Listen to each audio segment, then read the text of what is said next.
Retrobit is what I like to call a neo-retro company. They are a modern business that makes clone consoles and third-party aftermarket accessories for video game systems that are 20 to 30 years old.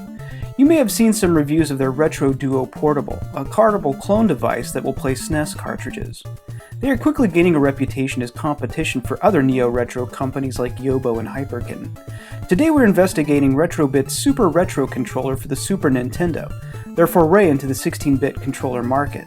That's a lot of supers, and that's a lot of retros. Let's see if it's as super as they claim. While other companies try to make close facsimiles of the controllers of yesteryear, Retrobit has gone out on a limb and created their own unique design. The contours and grip wings make it look as though the Sega Saturn and the Super Nintendo had a demon baby, and this was the blasphemous result. That being said, this is a good-looking controller. On the face you see a D-pad that looks very similar to the original SNES controller. The middle has the Retrobit logo screen printed on it, and towards the bottom, two rectangular, chunky gray rubber buttons for select and start.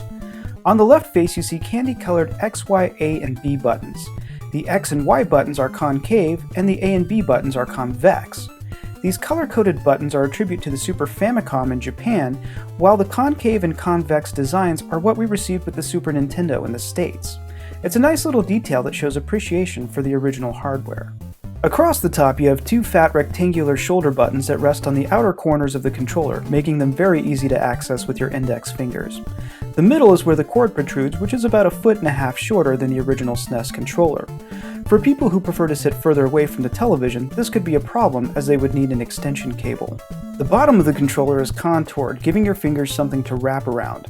The raised area tapers down to the grip wings, while the middle has a concave shape, giving a modern edge to a classic controller. The overall size of the joypad is comparable to the original hardware, so it won't feel foreign in your hands. The build quality seems good, but I think it's important to let you know that this red controller is actually the second one I received. I ordered the black controller from Amazon and the red from Stone Age Gamer.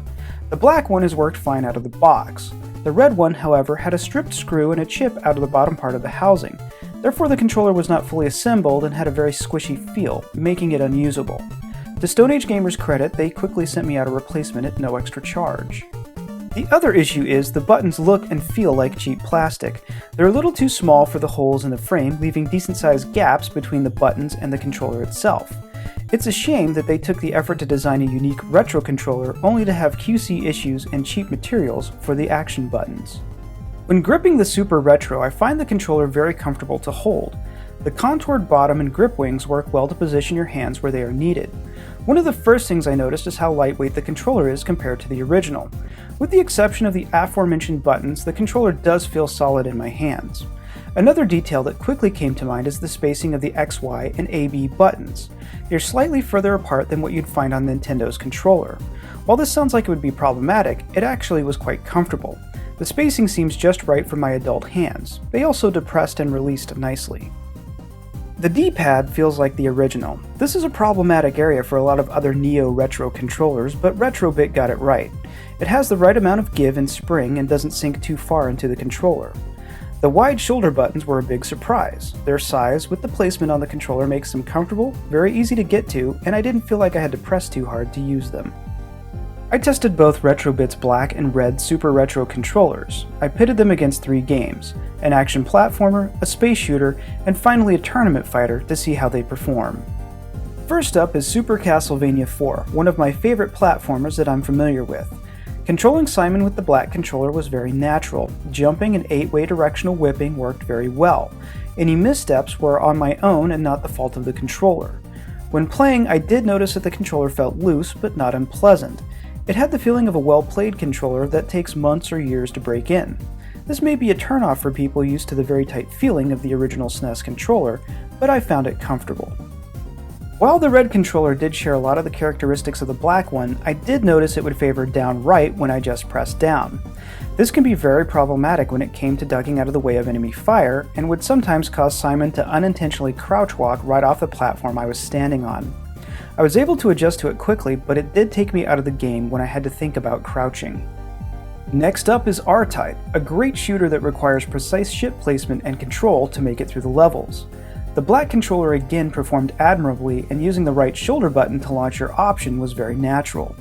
The loose control again didn't hinder any of the gameplay aspects, making it an overall enjoyable experience. The red controller had the same problem as before, and it was much more noticeable here. In a game where you can't touch anything, I often found myself moving down and to the right, causing for some near misses in the heat of battle. Making the adjustment to compensate was a bit more difficult because of the style of gameplay involved. Finally, on to the last game, Street Fighter II Turbo. Both the black and the red controllers worked very well with this game. The down-right problem that I was having with the red controller didn't affect the gameplay at all. I even played with the button layout to try different combinations. The shoulder buttons were easy to get at, and they seemed easier to use than the original. All of the face buttons responded well and did everything that I expected them to.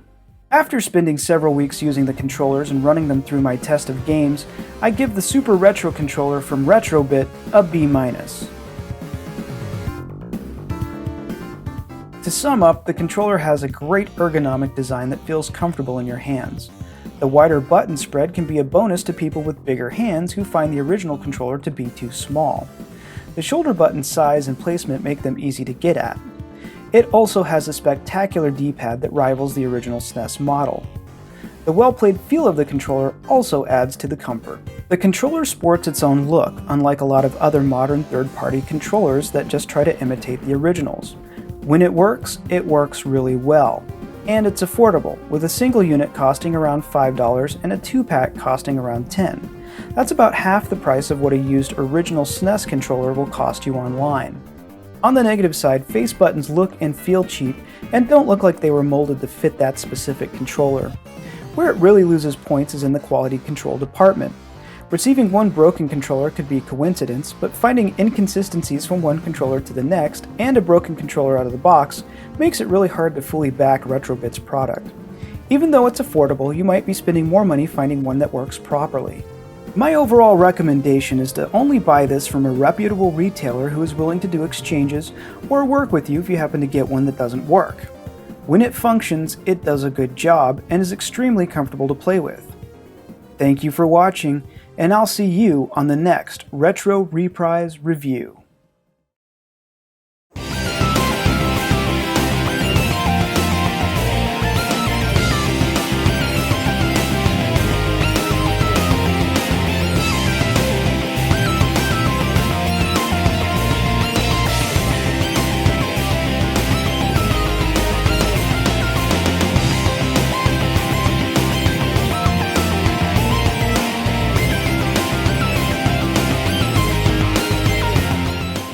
If you enjoyed this review, go ahead and click that like button. It lets me know that you want to see more.